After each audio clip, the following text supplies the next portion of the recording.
ንኣብነት ዲያብሎስ ከም ዝስሕት ኣዳም ከም ዝስሕት ሔዋን ከም ዝስሕት ይፈልጥ እዩ። ስለዚ እግዚአብሔር ስለ ዝፈለጠ ድዮም ዝስሕቱ ዘለዉ ወይስ ስለ ዝስሕቱ እዩ ዝፈልጥ ዘሎ? ነቢያት ትንቢት ክናገሩ ተለዉ ሓደ ስራሕ ንክስራሕ ተይኮነሲ ከም ዝስራሕ ዝናገሩ ፍቃድ እግዚአብሔር ከመይ ኢና ንርድኦ? ንኣብነት ሓደ ሰባት ሓጢያት ይሰርሕ እሞ ሓጢያት ይሰርሕ እግዚአብሔር ፍቃዱ ስለ ዝኾነ ሓጢያት ይሰርሕ ዘለኹም በይ ሓጢያት ንከይሰርሕ እኮ እግዚአብሔር መከልከለኒ ነይሩ።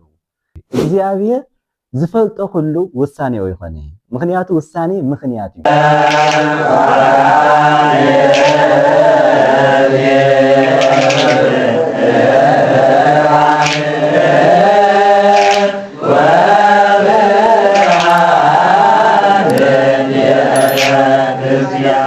በስመ አብ ወወልድ ወመንፈስ ቅዱስ አሐዱ አምላክ አሜን። ክቡራትን ፍትዋትን ተኸታተልቲ ሰብኩን ሚድያ ኣብ ውሽጥን ኣብ ደገን ዘለኹም ኦርቶዶክሳውያን ብልዑል እግዚአብሔር ሰላምታ ስድሓን ዶ ጸኒሕኩም አሜን። ልዑል ባህሪ እግዚአብሔር ኣምላክና ብሃብቲ ይስሕቡ ብረድኤቱ ኣቅሪቡ ብመንፈስ ቅዱስ መጊቡ ነዚ ዕለት እዚ ነዚ ሰዓት ዝበፅሐና ክብርን ምስጋናን ነው ይብፅሕዮ እሞ ፍትዋት ተኸታተልቲ ሰብኩን ሚድያ ሎሚ ዕለት ፍልይ ብዝበለ መርሃ ግብሪ ዝመፃኹልኩም ታይሱ ተደጋጋሚ ዝለዓል ናይ ምእመናን ሕቶ ኣሉና ንዑ መልሲ ንምሃብ እዩ። ብዝተፈላለየ መልክዑ ብቴሌግራም ይኹን ብዋትስኣፕ ከም ድማ ብኣካል ይኹን ስልኪ ዝሓትኒ ሕቶ ኣሎ ናይ ምእመናን ናይ ደቂ ተባዕትዮ ይኹን ናይ ደቂ ኣንስትዮ ኣሕዋትና ሕቶ ጥያቄ ኢና ስታዩ እግዚአብሔር ኣምላክ ኩሉ ይፈልጥ እዩ ኩሉ ይፈልጥ እዩ እግዚአብሔር ዘይፈልጦ ነገር የለይ። ንኣብነት ዲያብሎስ ከም ዝስሕት ኣዳም ከም ዝስሕት ሔዋን ከም ዝስሕት ይፈልጥ እዩ። ስለዚ እግዚአብሔር ስለ ዝፈለጠ ድዮም ዝስሕቱ ዘለዉ ወይስ ስለ ዝስሕቱ እዩ ዝፈልጥ ዘሎ? ከምኡ ድማ ንከይስሕቱ ዝኾነ ዝገብሮ ነገር የለን ማለት ኣዳም ንከይስሕት ዲያብሎስ ንከይስሕት ዘይገብረሉ ምክንያት እንታይ እዩ?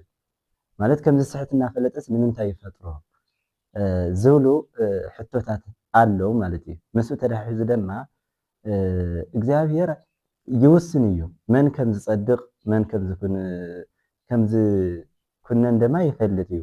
ንኣብነት መጻሕፍቲ ይነግሩና እዮም ማለት ዝመስል ማለት እዩ። ያዕቆብሃ ኣፍቀርኩ ወኤሳውሃ ጸላይኩ ንያዕቆብ ፈተውኩ ንኤሳው ከዓ ጸላይኩ ዝብል ቃል ኣሎ። እዚ እንታይ ማለት እዩ? ሕዚ ገና ከይተወለዱ ኣብ ማህፀን ኣደኡ እናሃለየ ንያዕቆብ ዝፈትወሉ ንኤሳው ዝጸልየሉ ምክንያት እዩ። እዚ ጥራሕ እውን ኣይኮነ። መዝሙረኛው ንጉስ ዳዊት ተነክሩ ሃጣን ማህፀን ሓጣን ኣብ ማህፀን ኣደኦም እናሃለው ተፈለዩ ይብለና። ስለዚ እዚ ማለት እንታይ ማለት እዩ? እግዚአብሔር ዝፈልጦ ኩሉ ውሳኔኡ ድዩ ዝብል ተደጋጋሚ ናይ ምእመናን ሕቶ ናይ ኦርቶዶክሳውያን ሕቶ የምና ንዑ መላስ ንምሃብ እዩ ሕፅር ብዘበለ መልክዑ ኢና ክንምልሶ ማለት እዩ። ስለዚ ዋናነት ክንሪኦም ንኽእል ለምዕለት 4 ነጥብታት ኣለዉ። 4 ነጥብታት መሰረታዊ ዝኾነ ነገራት ማለት እዩ። ሓደ ፍልጠት እግዚአብሔር ዝብል ኢና ንርኢ። እቲ ሓደ ፍልጠት እግዚአብሔር እንታይ እዩ? ካልኣይ ድማ ትንቢት እግዚአብሔር ትንቢት እንታይ ማለት እዩ? ትንቢት እንታይ ማለት እዩ? ሳልሳይ ውሳኔ ራብዓይ ከዓ ፍቃድ እግዚአብሔር ከመይ ኢና ንርድኦ? ምስ ፍልጠት ዝብል ቅድም ዘልዕልናዮ ነጥብታት እዮም ዝለዓሉ ማለት እግዚአብሔር ኩሉ ይፈልጥ እዩ መን ከም ዝስሕት መን ከም ዝጸድቕ ይፈልጥ እዩ። ስለዚ እዚ እናኾነስ ንምንታይ ዝፈጥሩ ዘሎ ንከይስሕትስ ዝገብሮ ነገር እንታይ ኣሎ ዝብል ነገር እዩ ዋና ሕቶ ማለት እዩ። ካልኣይ ድማ ትንቢት ዝብል እንታይ እዩ? ንኣብነት ክርስቶስ ከም ዝስቀል ይሁዳ ንክርስቶስ ከም ዝሸጦ ትንቢት ተነጊሩ እዩ ኣቐዲሙ ብነቢይ ዕንባቆም ብመዝሙረኛው ንጉስ ዳዊት ዘይስየሰይ እክሊ ኣንሳእ ሰኮናሁ ላዕለየ እክሊ ትምህርተይ እክሊ ተኣምራተይ ዝምገብ ይሁዳ ሰብኮና እግሪ ምክሩ ኣብ ልዕለ ኣልዕለ ኢሉ ትንቢት ተነጊሩ ነይሩ ኣቐድሙ ማለት እዩ። ስለዚ ይሁዳ ንክርስቶስ ዝሸጦ ትንቢት ስለ ዝተነገረሉ እዩ ዝብሉ ኣለው ማለት እዩ። ትንቢት ስለ ዝተነገረሉ እዩ ንይሁዳ ንክርስቶስ ዝሸጦ እምበይ ይሁዳ እንታይ ገይሩ መጀመርያ ትንቢት ተነጊሩሉ እዩ ዝብል ኣተሓሳስባ ኣሎ ማለት። ስለዚ ትንቢት እንታይ ማለት እዩ? ውሳኔ ኸ እንታይ ማለት እዩ? ፍቃድ እግዚአብሔር ከመይ ኢና ንርድኦ? ንኣብነት ሓደ ሰባት ሓጢያት ይሰርሕ እሞ ሓጢያት ይሰርሕ እግዚአብሔር ፍቃዱ ስለ ዝኾነ ሓጢያት ይሰርሕ ዘለኹም በይ ሓጢያት ንከይሰርሕ እኮ እግዚአብሔር መከልከለኒ ነይሩ ክሰርቕ ተሎ ክዝሙት ተሎ ክሕሱ ተሎ ካጭበርበር ተሎሲ ፍቃድ እግዚአብሔር ስለ ዝኾነ እዩ ክሰክር ተሎ እውን በቃ ፍቃዱ ስለ ዝኾነ እዩ ከይሰክር እግዚአብሔር ምገበረ ነይሩ ምክንያቱ ንኡ ዘሰኣነ ነገር የለን ዝብሉ እውን ተደጋጋሚ ብፍላይ ኣብ መንእሰይ ኣሕዋትና ዝለዓል ሕቶ ኢና ስለዚ መጀመርያ ክንፈልጦ ዝግበና ፍልጠት ማለት እንታይ ማለት እዩ ፍልጠት ማለት ውሳኔ እውን ኣይኮነይ ትንቢት እውን ኣይኮነይ ብፍላይ እዞም ፍልጠት ውሳኔ ትንቢት ዝብሉ ይተሓዋወስዎ እዩ እዚኣቶም ካብ ምትሕዋሶም ዝተለዓለ ኣብ ነገር እግዚአብሔር ኣብ ነገር ሃይማኖት ኣብ ነገር ድሕነት ኣብ ፍርዲ እግዚአብሔር ምሕረት እግዚአብሔር ዘለዎም ኣረዳዳ ዝተዛብዐና ዝተሰሓሐተ ይኸውን ማለት እዩ ካብዚ ዝተለዓለ ንሓጢኣቶም ምክንያት ዘቕርብዎ እዚኣቶም ነገራት እዩ ማለት እዩ ስለ ዝተወሰነኒ ኮይኑ በቃ እግዚአብሔር ስለ ዝኾነ መን ከም ፀድቕ ስለ ዝበለጠ በቃ ብ40 መዓልቲ ሸይሙኒ በቃ ዝብል እውን ጥብቅና ይቆምና ስለዚ ፍልጠት ማለት እንታይ ማለት እዩ እግዚአብሔር ዝፈልጦ ኩሉ ውሳኔኡ ይኾነ ምክንያቱ ውሳኔ ምክንያት እዩ ፍልጠት ማለት ምብፃሕ እዩ ኣብ ዘመኑ ምብፃሕ ማለት እዩ ትንቢት ማለት ውፅኢት እዩ ውሳኔ ማለት ከዓ ምክንያት እዩ ስለዚ ፍልጠት ክንብል ተለና ምክንያት ኣይኮነ እግዚአብሔር ኩሉ ይፈልጥ እዩ ዘይፈልጦ ነገር የለን ኩሉ ብኡ ዝተፈፀመ እዩ ፀኒሑ ብቀስታ ብሂደት ዝፈልጦ ፍልጠት የለን ብእግዚአብሔር ታይዳ ኩሉ ብኡ ከም ዝተፈፀመ እዩ ኩሉ ብኡ ከም ዝተሰርሐ እዩ ምቅድመ ህሊና ይኣምር ኩሎ ይዝበለ መጽሓፍ ይክዳን ሓደ ሓሳብ ቅድሚ ምሕሳብ ኣቀድሙ ይፈልጦ እዩ ከም ዝተሓሰበ ንሕና ድሕሪ 50 ዓመት ንሕና ድሕሪ 100 ዓመት ንሕና ብዙሕ ዘመናት እንሓስቦ ሓሳብ ብእግዚአብሔር ዝተሓሰበ እዩ ብእግዚአብሔር ዝተፈለጠ እዩ ብኣና ገና እዩ ምክንያቱ ንሕና ደቂ ሰባት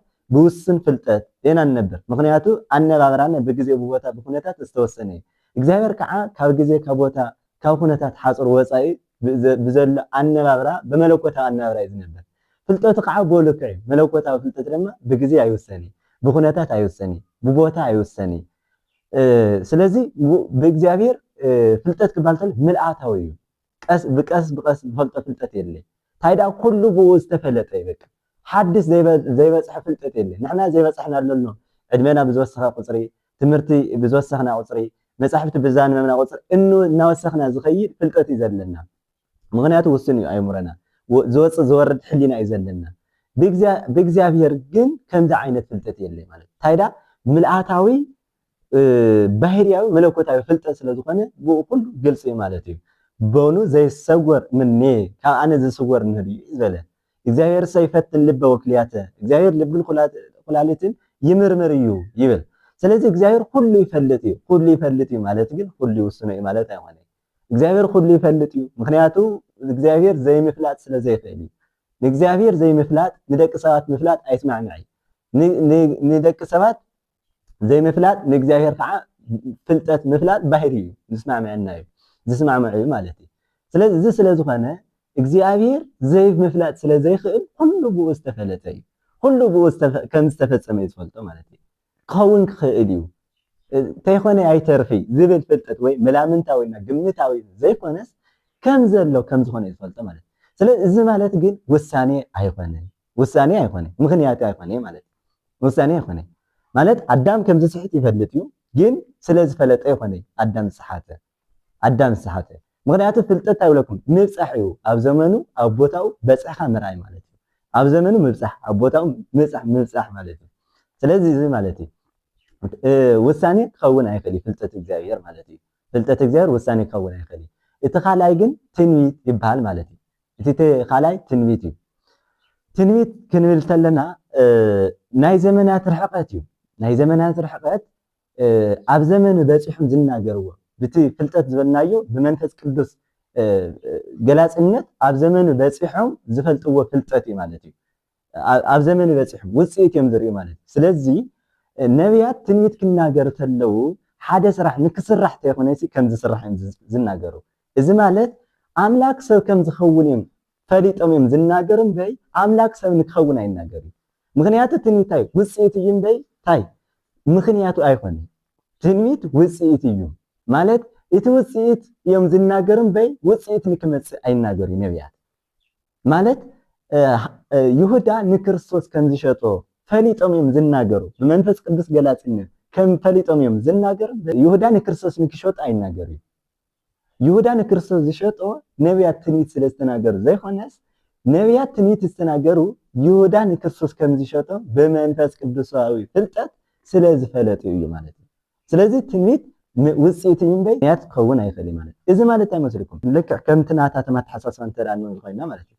ንኣብነት ይሁዳ ንክርስቶስ ዝሸጠሲ ትንቢት ስለዝተናገረሉ እዩ እንተደኣ ንብል ኮይና በደሉ ናይ ይሁዳ ተይኮነሲ ናይቲ ትንቢት ተናጋሪ ኣካል እዩ። ኣዳም ከም ዝስሕት እግዚአብሔር ይፈልጥ እዩ። ስለዚ እዚ ብምፍላጥ እዩ ኣዳም እግዚአብሔር ስለዝፈለጠ እዩ ኣዳም ዝሰሓተ እንተደኣ ንብል ኮይና በደሉ ኣዳም ገጋኡ ናይ ኣዳም ዘይኮነሲ ናይ መን ማለት እዩ? ናይ መን እዩ? ገጋኡ ናይ መን ማለት እዩ? ናይ እግዚአብሔር ይኾን ሎቱ ስብሐት ክብሪ ምስጋና ይብፅሕ እዩ ናይ እግዚአብሔር ኮንሎ ማለት እዩ። ስለዚ እዚ ፈጽሙ ዘይራኸብ ነገር እዩ ማለት እዩ። ትንቢት ውፅኢት እምበይ ፍልጠት ኣይኮኒ፣ ፍልጠት ከዓ ትንቢት ኣይኮኒ፣ ውሳኔ ከዓ ኣይኮኒ ማለት እዩ። ውሳኔ ግን ምኽንያት እዩ። ውሳኔ ምኽንያት እዩ። ውሳኔ ምኽንያት እዩ። ምኽንያት እዩ ክንብል ከለና ንክስራሕ ንሓደ ድርጊት ንክስራሕ ምኽንያት እዩ ማለት እዩ። ንኣብነት ዓለም ንክፍጠር ናይ እግዚአብሔር ውሳኔ እዩ። ዓለም ንክፍጠር ዓለም ንክድሕን መለኮታዊ እቅድ መለኮታዊ ውሳኔ እዩ። ሐዋርያው ቅዱስ ጳውሎስ ከም ዝብለና በከመ ሐረየን ንለቱ እንቅድመ ይትፈጠር ዓለም ከመ ንኩን ንጹሐን ወቅዱሳን በቅድሚሁ እንቅድመ ይትፈጠር ዓለም ዓለም ቅድሚ ምፍጣሩ ብቅድሚኡ ንጹሐትን ቅዱሳን ንኽንኸውን ኣቀድሙ ፈለጠና እዩ። እዚ እንታይ መለኮታዊ ዕቅድ እዩ። መለኮታዊ ውሳኔ እዩ። በቃ ዓለም ከም ዝድሕን ዓለም ከም ዝፍጠር እግዚአብሔር ዝዓቀዶ ዝወሰነ ነገር እዩ። ዘይልወጥ ነገር እዩ። ዘይልወጥ ነገር እዩ። እዚ ምኽንያት እዩ። ንድሕነትና እግዚአብሔር ምኽንያት እዩ። ንህላወና ንምፍጣርና እግዚአብሔር ምኽንያት እዩ። ንጥፍኣትና ግን እግዚአብሔር ምኽንያት ኮይኑ ኣይፈልጥ። እግዚአብሔር ምኽንያት ኮይኑ ኣይፈልጥ።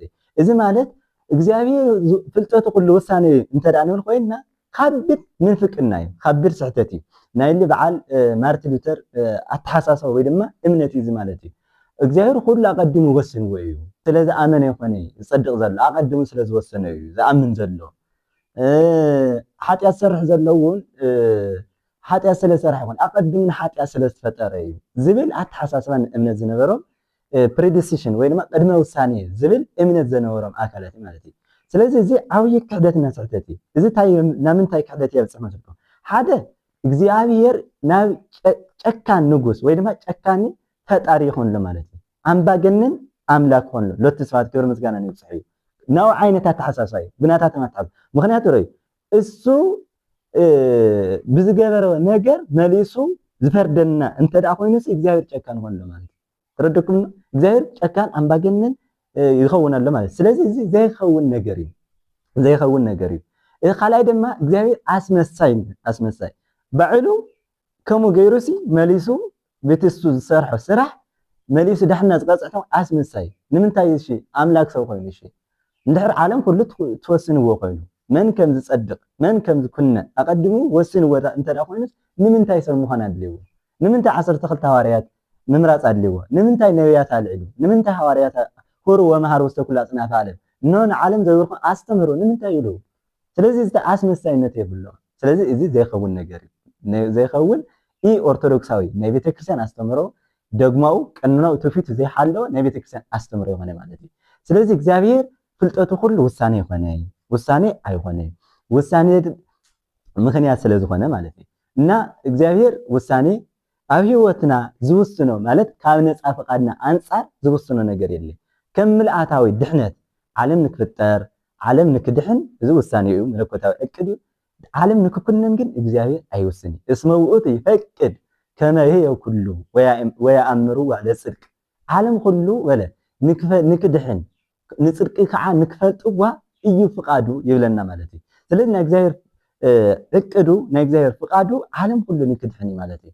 ዓለም ኩሉ ንክድሕን እምበይ ዓለም ንክኩነን እግዚአብሔር ኣይውስን ማለት እዩ። ኣይውስን። ስለዚ ትንቢት እግረ መንገድና ክንርኢ ከለና ትንቢት ዝሰዓር ነገር ነው። ዝሰዓር እውን ዘይሰዓር ትንቢት አለ። ዝሰዓር ትንቢት ታዩ ትምህርታዊ ትንቢት ይባሃል። ትምህርታዊ ትንቢት ንኣብነት ከም በዓል ነነዌ ሃገር ክንርኢ ከለና እንታይ ይብለና ሲ ነብዩ ዮናስ ኣብ ነነዌ ሃገር ኣትዩ እንደረ ሰላስ መዋዕል ትትገፈታ ነነዌ ሃገር ዓባይ እታ ዓባይ ሃገር ነነዌ ድሕሪ 3 መዓልቲ ትጠፍእ እያ ኢሉ ትንቢት ተናገረ ነይሩ እናሰበኸ ማለት እዩ። እዚ ትንቢት ዘይኮነ ትምህርታዊ ትንቢት እዩ ዝበሃል። ትምህርታዊ ትንቢት ኣብዚ እዚ ዓይነት ዝመሳሰሉ ክቕየር ክኽእል እዩ፣ ክተርፍ እውን ክኽእል እዩ፣ ክፍፀም እውን ክኽእል እዩ። ምክንያቱ ኣብ ፍርዲ እግዚኣብሔር ኣብ ምሕረት እግዚኣብሔር መሰረት ዝገበረ እዩ። እንተደኣ ተመሊሶም ክድሕኑ ክኽእል እዮም። እንተደኣ ዘይተመሊሶም ክጠፍኡ ስለዝኽእሉ ኣብ ምንታይ እዩ ኣብ ናታቶም ነፃ ፍቃድን ኣብ ምሕረት እግዚኣብሔር ፍርዲ እግዚኣብሔር መሰረት ዝገበረ ዝንገር ትንቢት ከከም ኩነታቱ ከም ናታቶም ነፃ ፍቃድ አንፃር ክምለሱ ክኽእሉ እዮም። ንኣብነት ካልኣይ ነገስት ምዕራፍ 20 ክንንብብ ከለና ሕዝቅያስ ዝተባሃለ ንጉስ ንኡ ዝተነገረ ትንቢት ነው። ስራ ቤተከ እስመ አንተ ትመውት ወኢትሃዩ ገዛኻ ስራ ዓመዓራሪ ትመውት ኢኻ ኣይትድሕኒ ኢኻ እሞ ስራ ኢሉ ልኡለ ቃል ኢሳይያስ ብዛዕባ እሱ ተናጊሩ ነይሩ እዩ። ኣብዚ ግዜ እዚ ሕዝቅያስ በቃ ነጋ ከም ዝመውት እዩ ዝተነገሮ፣ ፅባሕ ከም ዝመውት እዩ ዝተነገሮ። ነገር ግን ንስሓ ስለ ዝኣተወ 15 ዓመት ዕድመ ተወስኸሉ እዩ ማለት እዩ። እንታይ እዚ ትምህርታዊ ትንቢት ይበሃል። ከምዚ ዓይነት ክቕየር ክኽእል እዩ፣ ክተርፍ ክኽእል እዩ፣ ከከም ኩነታቱ ክስተኻኸል ክኽእል እዩ። ኣብ ነገረ ድሕነትና ኣብ ነገረ መለኮታዊ ዕቅድ ግን ማለት ኣምላክ ሰብ ከም ዝኸውን ድንግል ማርያም ብህቱም ድንግልና ፀኒሳ ብህቱም ድንግልና ከም ትወልድ ክርስቶስ ምእንተ ዓለም ስጋው ቆሪሱ ደማ ኣፍሲሱ ኣብ መስቀል ከም ዝስቀል እዚኣቶም ግን መለኮታዊ ዕቅድ ስለዝኾኑ ዘይተርፍ ትንቢት እዩ ማለት እዩ። ዘይተርፍ ዘይሰዓር ትንቢት እዩ ማለት እዩ። እዚ ማለት ግን ምክንያት ዘይኮነ ነቢያት ታይዳ ውፅኢት ርዮም እዮም ዝናገር ዘለዉ ማለት እዩ። ንኣብነት ከም ምሳሌ ክንሪኢ ከለና ሓደ ዶክተር ሓደ ሕሙም ኣስሚ ዝሓመመ ሰብ እንተዳሃልዩ ናይ 6 ወርሒ ክኒና ክወከል እዩ። ኣብ መንጎ እዚ ክኒና እዚ እናወሰድካ እናሃለኻ ኣልኮል ነኪ ዝኾነ መስተ እንተደኣ ሰትኻ ትመውት ኢኻ ይብሎ እቲ ዶክተር።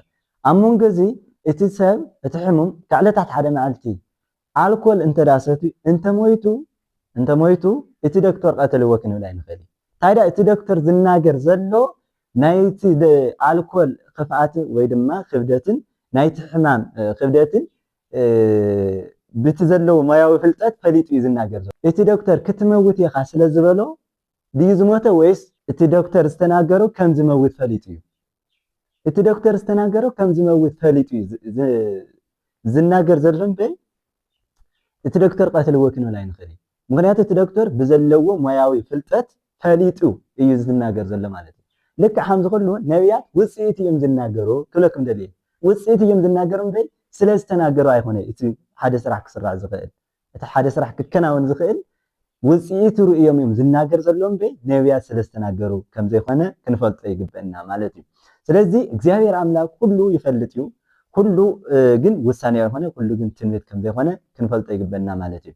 ስለዚ ሓፍትናታ ያብላ እግዚአብሔር ኣምላክ ኩሉ ይፈልጥ እዩ። መን ከም ዝፀድቕ ዲያብሎስ ከም ዝስሕት ኣዳም ከም ዝስሕት እናፈለጠስን ንምንታይ ይፈጢርዎም ወይ ድማ ንከይስሕቱ ዝገበረ ነገር እንታይ ኣሎ ዝብል እዩ። ምክንያቱ ወዲ ሰብን መላእክትን ክንሪኦም ተለና ነፃ ፈቃድ ዘለዎም ነፃ ፈቃድ ማለት ዝደለይዎ ናይ ምዃን መሰል ወይ ድማ ነፃነት ማለት እዩ። ሓጢያትን ፅድቅን ክፍኣትን ፅድቅን ፈልዮም ናይ ምንባር ወይ ናይ ምምራፅ ዕድል መሰል ኣለዎም። ስለዚ ስለዝኾኑ እግዚአብሔር ኣምላክ ናይ ፍቅሪ ኣምላክ እምበይ ናይ ግዴታ ኣምላክ ኣይኮነ ማለት ትገድድና ንክነምልኾ ዘይኮነ ዝደሊ ፈቱና ኣፍቂርና ክነምልኾ እዩ ዝደሊ ማለት እዩ። ብፍቅሪ ዝተመስረተ ኣምልኮ ንክህልወና እዩ ዝምነ እምበይ ዝደሊ እምበይ ናትና ነፃ ፍቃድና ተዳፊሩ ገፊፉ ቃሚዑ ናቱ ሓሳብን ድሌትን ዝፍፅም ኣምላክ ኣምባገነን ኣምላክ ኣይኮነ። ደቂ ሰባት ክብሪ ምስጋና ነው ይብፅሕ እዩ። ስለዚ እዚ ስለዝኾነ እግዚአብሔር ንዲያብሎስ ከም ዝስሕት ይፈልጥ ነይሩ። ነገር ግን ንከይስሕት ምግባር ዘይገበረ ምክንያት እንታይ እንተዳ ንብል ኮይና ፍጥረት ኣይበሃል ነይሩ። ፍጥረት ኣይበሃል ሓደ ኣምልኮ ማለት ብፍቅሪ ዝተመስረተ እዩ። ፍቅሪ ማለት ደለ እግዚአብሔር ንዓና ዝገብሮ ጥራሕ ዘይኮነስ ኣምና ንእግዚአብሔር ዝገብሮ ነገር ክፍለጥ ኣለዎ። ስለዚ ኣምና ንእግዚአብሔር ዘለና ፍቅሪ ሳጥናኤል ንእግዚአብሔር ዘለዎ ፍቅሪ ብምንታይ ይገለጽ? ከምዘይ ስሕት ተዘይገረ ነይሩሲ ብምንታይ ከም ዘምልኾ ይፍለጥ ነይሩ እዩ።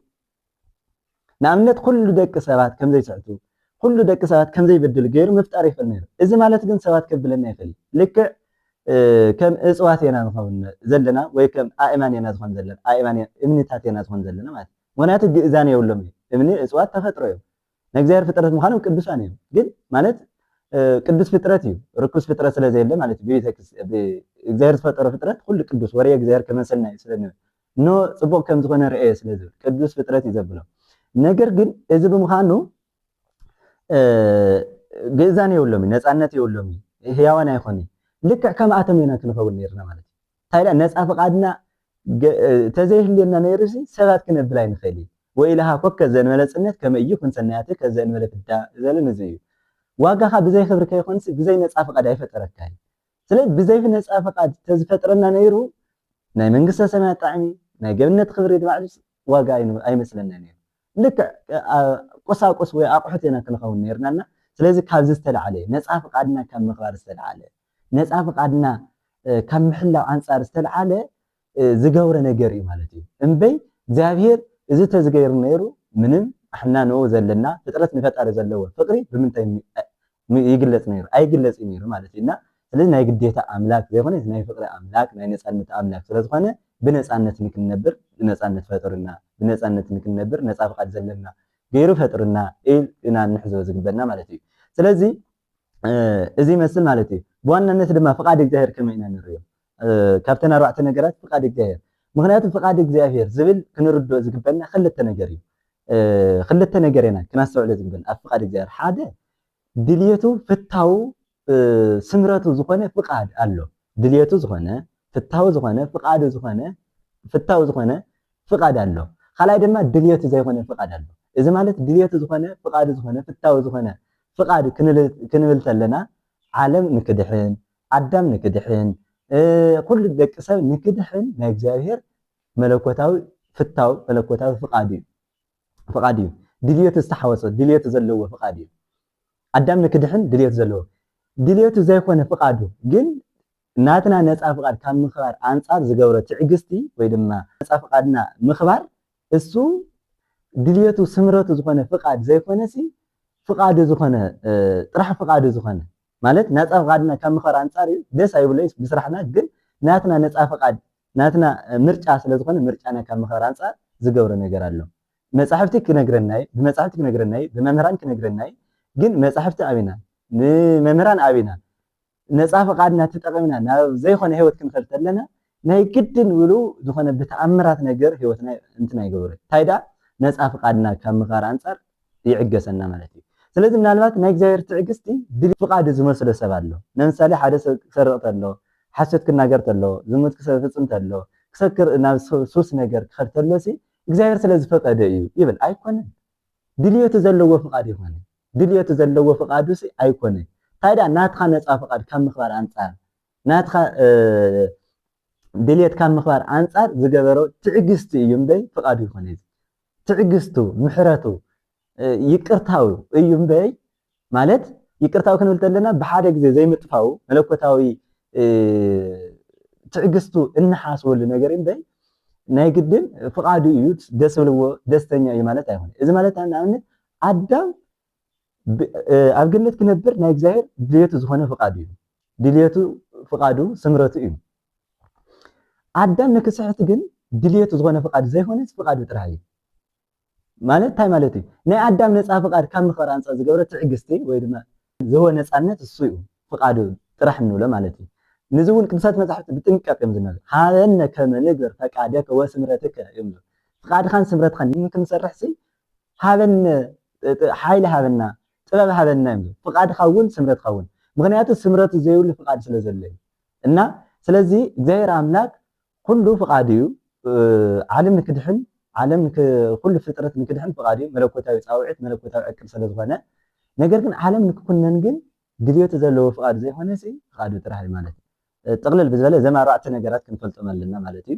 ፍልጠት ማለት ውሳኔ ዘይኮነ ትንቢት ዘይኮነ ምክንያት ዘይኮነሲ ምብፃሕ እዩ ትንቢት ድማ ውፅኢት እምበይ ምብፃሕ እውን ኣይኮነ ምክንያት እውን ኣይኮነ ውፅኢት እዩ ውሳኔ ከዓ ምክንያት እዩ ፍቃድ እግዚአብሔር ክንርኢ ተለና ክልተ እዩ ፍቃዱ ድልየቱ ዝኾነ ፍቃድና ፍቃዱ ድልየቱ ዘይኮነ ፍቃዱ ጥራሕ እዩማ ስለዚ እዚ ስለ ዝኾነ ፍቃድና ዘይኮነ ፍቃዱ ድልየቱ ፍታው ዝኾነ ፍቃድ ክንሰርሕ ቅዱስ ፍቃድ ይሁን ነዚ ወይ ኩን ፈቃደከ ክንብል ተለና ድልየትካ ፍቃድካ ዝኾነ ፍቃድ ንክልወና ማለት ፍቃድና ምስ ፍቃዱ ክራኸብ ተሎ ድልየቱ ፍታዊ ዝኾነ ፍቃድ እዩ ፍቃድና ድሌትና ምስ ፍቃዱ እንተዳ ዘይተራኺቡ ግን እንታይ ይኮን ለማለት ፍቃዱ ጥራሕ ይኮን ለማለት እዩ ስለዚ እስመ ዘእንበለ የሰአልዎ ዘትክል ገቢረ ወይ ምምችኒ ብዘይካ ኣነ ምንም ዝሰርሖ ነገር የለ ማለት ሓጢኣት እውን ዘይኮነሲ መንፈሳዊ ስራሕ እዩ ምክንያቱ መንፈሳዊ ፍርየ መንፈሳዊ ክብሪ ሃይማኖት ክህልየና ዝኽእል እምነት ክህልየና ዝኽእል